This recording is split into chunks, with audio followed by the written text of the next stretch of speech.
আজ কেন পৃথিবীটা লাগে এত সুন্দর, সে কোন রূপকারে সাজালো এ চরাচর। আরো জোরে হয় না? আজ কেন পৃথিবীটা লাগে এত সুন্দর, সে কোন রূপকারে সাজালো এ চরাচর, সে কোন রূপকারে সাজালো এ চরাচর।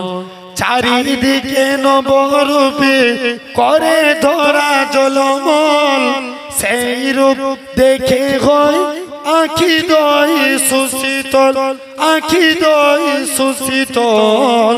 কেটে গেছে খুশি নিশীতের দীপঘরে, সে কোন রূপকারে সাজালো এ চরাচর।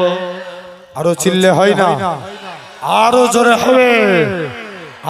আজ কেন পৃথিবীটা লাগে এত সুন্দর, সে কোন রূপকারে সাজালো এ চরাচর।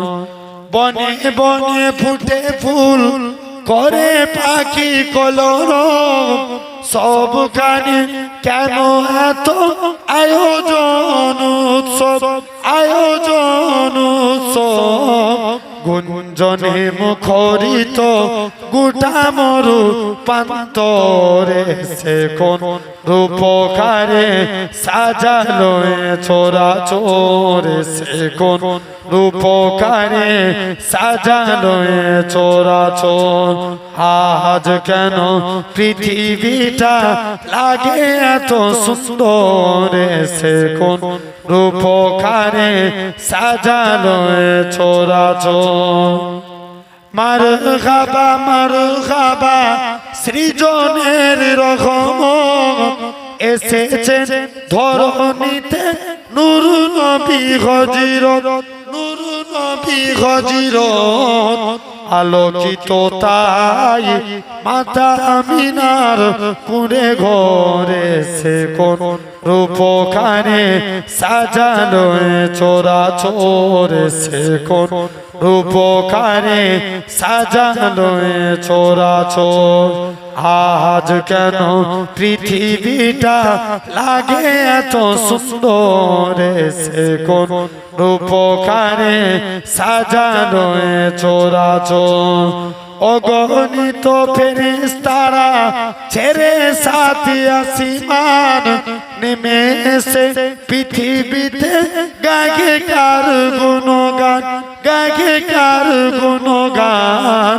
করে সবে জয়ধ্বনি আল্লাহু আকবার, এসে কোন রূপকারে সাজালো এ চরাচর।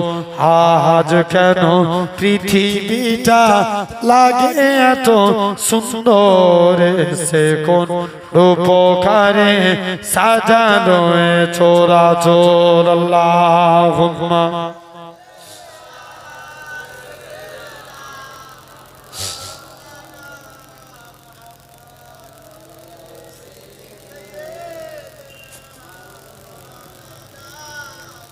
আচ্ছা, এবার একটু ওয়াজ হোক নাকি? হ্যাঁ, তাকবীর মানেন তো দেখি। নারে তাকবীর। আমি যেটা শিখেছি সেটা দাও। নারে তাকবীর, নারে মুস্তাফা, মারহাবা মারহাবা, নারে মুস্তাফা। আওয়াজ অনেকে পুরো কসম খেয়ে বসে আছে, আমি দেখতে পাচ্ছি। হুজুর আমরা তাকবীর দুবনি, চুপ করে বসে থাকবো? ভাই আমার কানে ফাঁকি দিতে পারেন আল্লাহকে? আল্লাহকে ফাঁকি দিতে পারবেন? তাহলে জোর করে দেন দেখি, যার যত আওয়াজ আছে। নারে তাকবীর। হয় না? আচ্ছা, এই দিকের ভাইগুলো চুপ করো তো, এই দিকে যারা বসে আছে পাঁচ থেকে এই দিকটায় তাকবীর দেন তো দেখি। নারে তাকবীর। পুরো এদের কাছে হেরে যাবে, এরা অল্প মানুষ, তোমাদেরকে হারিয়ে দেওয়ার ক্ষমতা রাখে। তোমাদের পিছন থেকে সামনে বাঁশের এই দিকটায় যারা বসে আছেন তাকবীর দেন। নারে তাকবীর।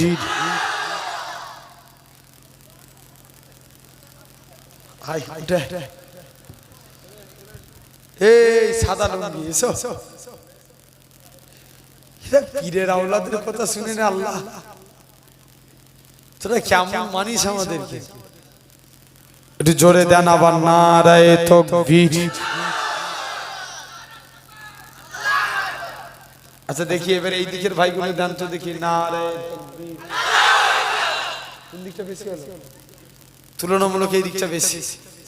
তোমাদেরকে হারিয়ে দিই, যারা একবার সুযোগ নেবে। নারায়ে তাকবীর। আচ্ছা এবার দেখি তো নারায়ে তাকবীর। আল্লাহ পাওয়ার দেখেছো? নারায়ে মুস্তাফা, জোরে নারায়ে মুস্তাফা, নারায়ে মুস্তাফা, নারায়ে তাকবীর। আলহামদুলিল্লাহ। তো আসেন, আর মানুষ চালাক না বোকা? কথা বলেন এই যুবক, চালাক না? অনেক চালাক।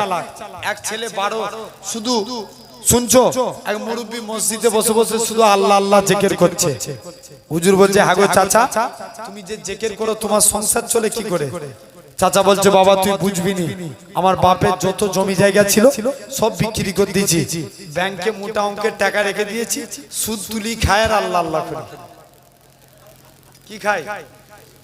জোরে বলো। সুদ খায় আর কি করে? আল্লাহ আল্লাহ করে। হুজুর বলছে হাগো চাচা, সুদ খাওয়া গুনাহ তুমি জানো নি? বলছে জানি তো, ওই জন্য ব্যাংকের বই আমার নামে করে রাখিনি, আমার স্ত্রীর নামে করে রেখেছি।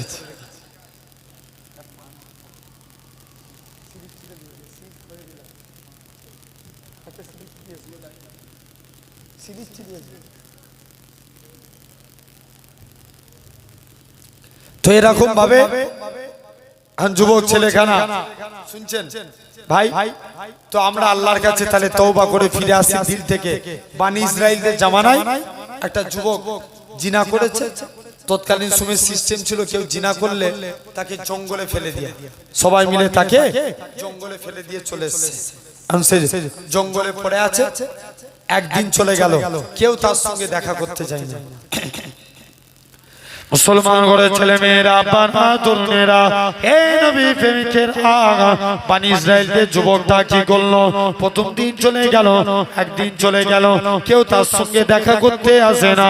দুদিন চলে গেল, কেউ দেখা করতে আসে না। এরকম ভাবে 3 দিন কেটে গেল, কেউ আসে না। 1 সপ্তাহ চলে গেল, কেউ আসে না। 2 সপ্তাহ চলে গেল, কেউ আসে না। বানি ইসরাইলদের যুবকখানা বলে আল্লাহ পাক, এরকম ভাবে আল্লাহ আমি যে বন্ধুদের পাল্লায় পড়ে অন্যায় কাজ করেছি, আজকে আমার বন্ধুরা তারা আমাকে তাড়িয়ে দিল। এরকম ভাবে আমার আজকে দিনে যে মায়েদের জন্য আমি কত খেদমত করেছি, আমার জনমদাতা পাক, আমার জনম দুঃখী মা, তারাও আজকে দিনে আমি যুবকের বিপদে আসলো না। আল্লাহ এখন একমাত্র আপনি ভরসা। আপনি নাকি কুরআন পাকের সাজ করেছেন, ওমাইয়া তাকাল আল্লাহকে ফাকুয়া কাসবু, যে বান্দা নাকি আল্লাহ আপনার উপরে ভরসা করে আপনি তার জন্য যথেষ্ট হয়ে যান। আল্লাহ পাক, আমি আপনার গুনাহগার বান্দা, আমি আপনার পাপী বান্দা, আপনার উপরে ভরসা করে রইলাম। ও যুবকেরা, হে নবী পাকের প্রেমিকেরা, যুবক ছেলেরা, আল্লাহর কাছে তওবা চাইতে লাগে। তওবা আল্লাহ কবুল করে নিলে যুবকটা মাফ হয়ে গেল। এমন সুইতে দেখতে পাওয়া যায় যুবকটা ইন্তেকাল হয়ে গেলেন। আমার আল্লাহ ডাক দিয়ে বলে চলে যাও, চলে যাও। হযরতে মুসা নবীকে ডাক দিয়ে বলে এ আমার কালিমুল্লাহ, এ আমার নবী মুসা, ওই বান্দাটা আজকে দিনে আমি আল্লাহ তাকে আজকে দিনে কবুল করে নিয়েছি। বান্দাটা অমুক জায়গায় জঙ্গলে আমার একটা বন্ধু শুয়ে আছে, তার জানাজা খানা পড়বে যাও।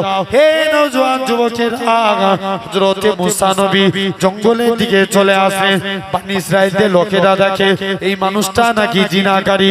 নবী মুসা বলে আল্লাহ পাক, বানি ইসরাইলদের লোকেরা বলে ওগো আল্লাহ পাকের নবী, হে হযরতে মুসা নবী, তুমি বলো ই নাকি জিনাকারী। আর বানি ইসরাইলদের লোকেরা বলে ই নাকি, আল্লাহ বলে ই নাকি আল্লাহর নেককার বান্দা। আল্লাহ এটা কেমন করে সম্ভব? হে নওজোয়ান যুবকেরা, আমার আল্লাহ জানিয়ে দেয় এ আমার কালিমুল্লাহ, এ আমার নবী মুসা, ওই বান্দাটা জিনা করেছিল ঠিকই কথা, কিন্তু আমি আল্লাহ আমার কাছে তওবা চেয়ে নিয়েছে, আমি আল্লাহ তাদের জীবনের গুনাহটাকে আমি আল্লাহ ক্ষমা করে দিয়েছি। আমি আল্লাহ তাহলে আমরা আল্লাহর কাছে তওবা চাইবো, বলি ইনশাআল্লাহ। জোর করে বলো। আজকে একটা ছোট্ট পয়েন্টের উপরে আলোচনা করব। আমরা আল্লাহর মুমিন বান্দা হতে চাই, রাজি আছি? কি হতে চাই? মুমিন বান্দা। কারা কারা রাজি একবার হাত তুলে দেখাও তো দেখি। একটা বলেছি, তাকবীর মারো।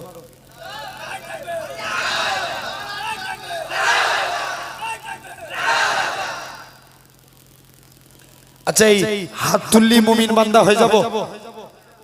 মুমিন বান্দা হতে গেলে ফার্স্ট কাজ, ভাই শুনছো, ফার্স্ট কাজ নামাজ পড়তে হবে। কি করতে হবে?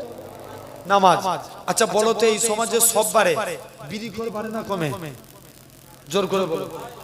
ওরে আল্লাহ, এখন দেখবেন আমাদের সমাজের ছেলেরা এরা বিড়ি ছেড়ে দিয়ে গেঁজা খায়। ভুল বলছি না ঠিক বলছি? জোরে বলো, ঠিক না ভুল? আমরা জামাত করে কি পড়ি? নামাজ পড়ি তো। আর আমাদের ঘরের ছেলেরা এরা জামাত করে গেঁজা খায়। কি করে? জামাত করে একবারে 4-5 জন একসঙ্গে মিলে মিশে গেঁজা টানবে। কি টান আমার ভাইরা! তাহলে এই সমাজে, আচ্ছা বলো তো বাপ, এই জোর করে বলবে যুবক, এই সমাজে সব বারে শিক্ষার আর বাড়ছে না কমছে? কমে গেছে? ঠিক করে বলো। শিক্ষা বেড়েছে না? মানে শিক্ষাগত যোগ্যতা কমে গেছে কিন্তু শিক্ষা বেড়ে গেছে, ঠিক কি না? আগেকার যুগের 5 পাস আর এখন বিএ পাস কিছুই নয়। কথা বলেন, ঠিক কি না? জেনে রেখে দেন। আচ্ছা বলো, এই সমাজে চোর বাড়ে না কমে? হ্যাঁ, বাড়ছে না? চোর 2 প্রকার, একটা স্বভাবে চোর আর একটা অভাবে চোর। একটা কি স্বভাবে আর একটা অভাবে। জেনে রেখে দেন, যারা অভাবে চুরি করে লোক জানেই চোর, আর অনেকে আছে স্বভাবে চুরি করে। কিসে? জোরে বলো। স্বভাবে চুরি করে জানবে। মনে করো তুমি গরিব মানুষ, তোমার নামে একটা ঘর সানসান হয়েছে, বলছে আগে তুই আমাকে 20,000 টাকা দে, তবে তোর নামে ঘর লিখবো। ভুল বলছি না ঠিক বলছি? জোর করে বলো। হচ্ছে না? জেনে রেখে দেন, চাকরির পরীক্ষা দিয়েছে ভালো ছেলে, বলছে তুই আগে আমাকে 10 লাখ টাকা দে, তবে তোর নামে তুই জানবি চাকরি হয়ে গেছে, ঠিক কি না? জেনে রেখে দেন ভাইরা বাপেরা, তথাপিও দেখেন ডাক্তারখানায় গেছেন, ডাক্তার 150টা রোগী দেখছে, যদি বলেন 500 টাকা কম্পাউন্ডার করে আমাকে 500 টাকা দে, তোর আমি নামটা, তুই আমাকে 500 টাকা দিলে আমি তোর নামটা 35-এ করে দেবো। কত থেকে 35-এ করবে? 150 থেকে। তাহলে জেনে রেখে দেন ভাইরা বাপেরা, তরুণেরা, তাহলে আজ আমাদের সমাজে এরকম অনেক মানুষ আছে। তাহলে আজ তোমাকে আমাকে লক্ষ্য করা লাগবে। তাহলে দেখেন এই সমাজে সব ডেভেলপ হয়। আচ্ছা বলো, এই সমাজে মাতাল বাড়ে না কোন? জোর করে বলতে হবে, বাড়ছে না? ওরে আল্লাহ, বিরাট উন্নতি মাতালে। এখন রাস্তায় মদ করে ছাঁচেই। ভুল বলছি না ঠিক বলছি? এমনও অনেক ছেলে আছে আবার মদের নামে এনার্জি ড্রিঙ্ক পান করে, ঠিক কি না? আছে না নাই? জোরে বলো। রেড বুল, ঠিক কি না? জেনে রেখে দেন ভাইরা বাপেরা, খবরদার, আল্লাহর দিকে ফিরে আসতে হবে। কিন্তু তুমি আজ লক্ষ্য করা লাগবে, দুনিয়ার জিন্দেগিতে আল্লাহর দিকে ফিরে আসেন, আমার আল্লাহ কবুল করে নেন, আল্লাহ মাফ করে দিবেন। তাহলে একদম মনোযোগ দিয়ে আমার কথাটা শ্রবণ করে নেন, আল্লাহর দিকে তওবা ইস্তিগফার করে। তাহলে এই সমাজে দেখেন মাতাল ব্যাপক হারে বাড়ে। দেখবেন মাতাল 2 প্রকার, একটা কার মাতাল, একটা স্ট্যান্ডার্ড মাতাল। ভুল বলছি না ঠিক বলছি? যারা কান মাতাল, লোক জানেই মাতাল, আর কিছু কিছু আছে স্ট্যান্ডার্ড, ও নিজে খেতে যাবে না, কান মাতালকে কিনতে পাঠাবে, নিজে নুখিয়ে নুখিয়ে খাবে, কেউ না দেখতে পায়। দেখতে পায় কে? জোরে বলো। আমি একদিন আমাদের পীরনগর দরবার থেকে আমি বেরি হয়েছি। আমার একটা বাইক আছে, বুলেট বাইক। তখন বাইকটা একটু প্রবলেম করছে, গ্যারেজে বাগাতে এসেছি। বাইকের যে আপনার গ্যারেজওয়ালা সে আমাকে বলছে, ভাইজান এরকম ভাবে কাজ করছি। গ্যারেজের পিছনে মদের দোকান। কিসের দোকান? মদের। এখন আমি জিজ্ঞেস করছি, তুমি কি নিয়ে যাচ্ছ? একটা ছেলে মদ কিনে পকেটের মধ্যে ভরে আমাকে এসে সালাম দিচ্ছে, আসসালামু আলাইকুম ভাইজান। ওয়ালাইকুম আসসালাম। ভাইজান আমাকে কিছু টাকা দান করে। পকেটে হাতও দিয়ে দিয়েছি দান করব বলে। লক্ষ্য পড়ে গেল ওর পকেটের দিকে। আমি বলছি, তুই কি নিয়ে যাচ্ছিস? বলছে, ভাইজান কিচ্ছু নিয়ে যাইনি, আল্লাহর কসম আমি মদ খাইনি, আমি বিয়ার খাচ্ছি। কি খেলো?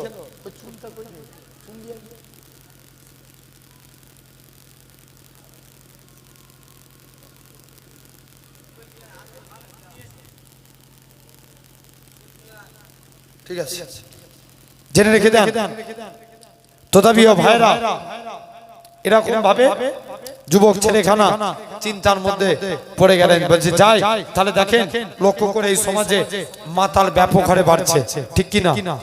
আচ্ছা বলো তো, মদ খাওয়া অবস্থায় স্ত্রী তালাক দিলে তালাক হবে না হবে না? ইয়েস, মদ খাওয়া অবস্থায় তালাক দিলে তালাক হয়ে যাবে। মদকে হারাম করেছে আল্লাহ, তুমি খেতে যাও কেন? আগে মাতাল মদ খেয়ে তার স্ত্রীকে ডাকছে, স্ত্রী দরজা খোল, দরজা খুলতে জানে, অনেকক্ষণ ধরে ডাকছে। লাস্টে কালে বলছে, ওরে মা তোর পায়ে পড়েছি, দরজা খোল। কি বানালো স্ত্রীকে?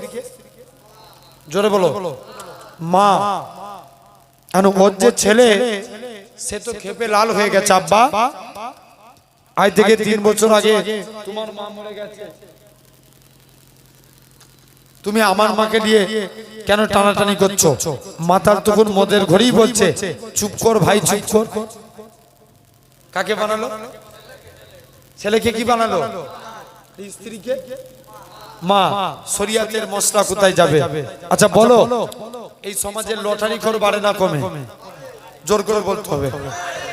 ওরে আল্লাহ, আর বাংলাদেশে হচ্ছে মদের দোকান করেছে, হুজুরকে নিয়ে গেছে দোয়া চাইছে। দোকান কিসের? জোরে বলো। মদের দোকান। হুজুর যে দোয়া চাইছে পয়লা বৈশাখ উপলক্ষে, আল্লাহ আল্লাহ আমাদের ছেলের, আল্লাহ আল্লাহ আমার ভাই বড় কষ্ট করে আল্লাহ ব্যবসা করেছে, আল্লাহ তুমি আমার ভাইয়ের এই ব্যবসায় বরকত দাও। দোয়া চা যাবে? জোরে বলো। চা যাবে না। তাহলে এই সমাজে দেখেন লটারি কর ব্যাপক হারে বাড়ে। একজন মুরব্বী সে আল্লাহর কাছে দোয়া চাইছে, আল্লাহ আমি তেমন কোনো লটারি কাটিনি, আল্লাহ মাঝে সাঝে কাটি। মাঝে সাঝে আল্লাহ তুমি কিছুদিন আগে আব্দুল করিমকে 5 লক্ষ টাকা দিলে, এতে আমি রাগ করিনি আল্লাহ। আল্লাহ তুমি কিছুদিন আগে আল্লাহ আব্দুর রহিমকে 50 লক্ষ দিলে, তাতেও আমি রাগ করিনি আল্লাহ।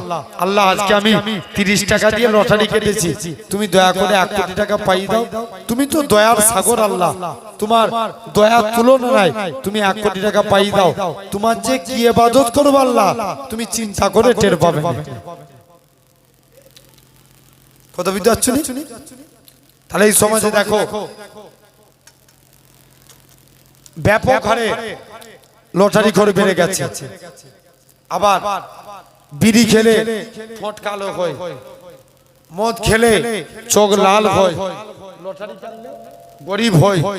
আবার এমনও নামাজি বান্দা আছে এরা আল্লাহকে সিজদা দেয়, এদের কপালে একটা কালো স্পট পড়ে যায়। আম্মা জান আয়েশা বলেন, ইয়া রাসূলুল্লাহ হাবিবাল্লাহ, কাল কিয়ামতের ময়দানে আল্লাহর কোটি কোটি বান্দা থাকবে, আপনি আপনার উম্মতদের কেমন করে চিনবেন?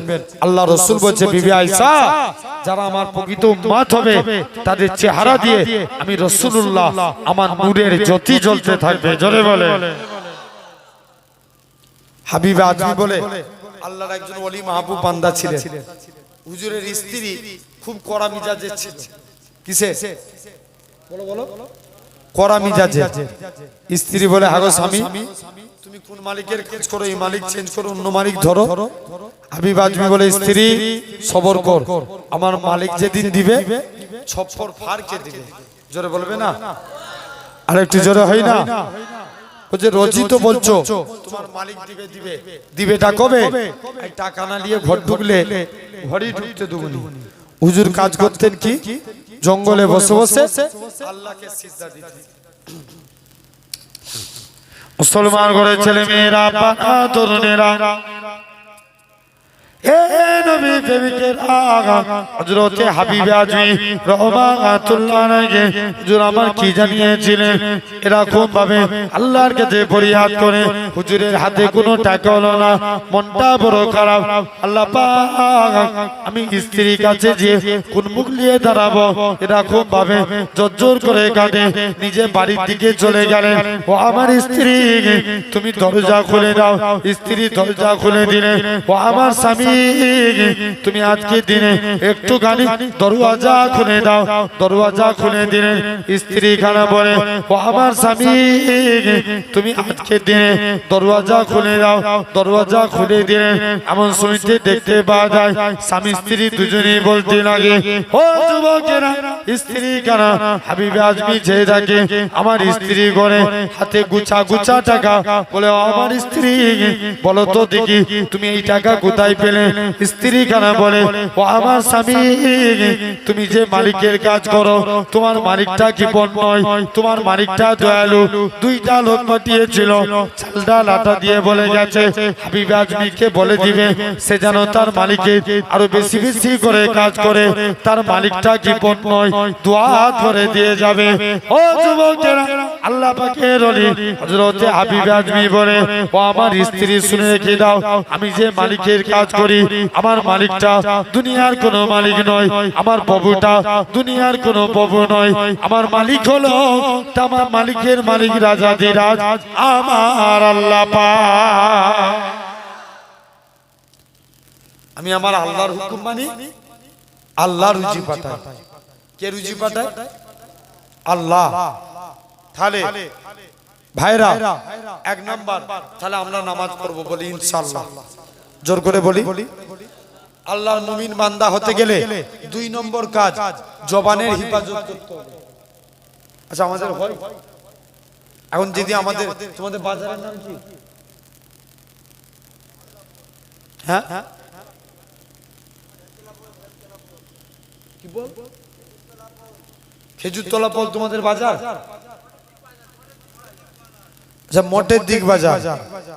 আচ্ছা কেউ যদি বলে এই শুনছো যুবক, কোন যুবক যদি যে বলে এই আমি এখান থেকে যাচ্ছি বাজার করে নিয়ে এসে বাড়ি আসবো, বাড়ি এসে শুনছো বাড়ি আসবো, বাড়ি এসে আমি সর বেরিয়ে যাব বা ক্যানিং যাব, দেখবেন ওদের মুখের মধ্যে 4 বার 5 বার একটা নাপাক কথা উচ্চারণ হয়। কি বলতে চাইছি বুঝে নাও। समझदार के लिए इशारा में काफी है। আমি কি বলতে চাইছি বুঝে নাও। হয় না হয় না? জোরে বলো। 4 বার 5 বার এদের মুখ দিয়ে একটা নাপাক কথা উচ্চারণ হয়। আমাদের ওই সাইডে এক লোকের নাম রেজাউল, তাকে ডাকে 1.5 ব্যাটারি। কি বলে ডাকে? জোরে বলো। দেখবেন আমাদের এই সাইডে অনেকে আছে এক বুড়িকে 63 বললেই রেগে যায়। কত? জোরে বলো। এটা ভিডিও ভাইরাল হয়েছিল না? কি বলছো? কত বললে? 63 বললে রেগে যায় বাবা। জেনে রেখে দেন এই কারোর নাম ধরে খারাপ করা যাবে? কখনো কারোর নাম খারাপ করা যাবে না।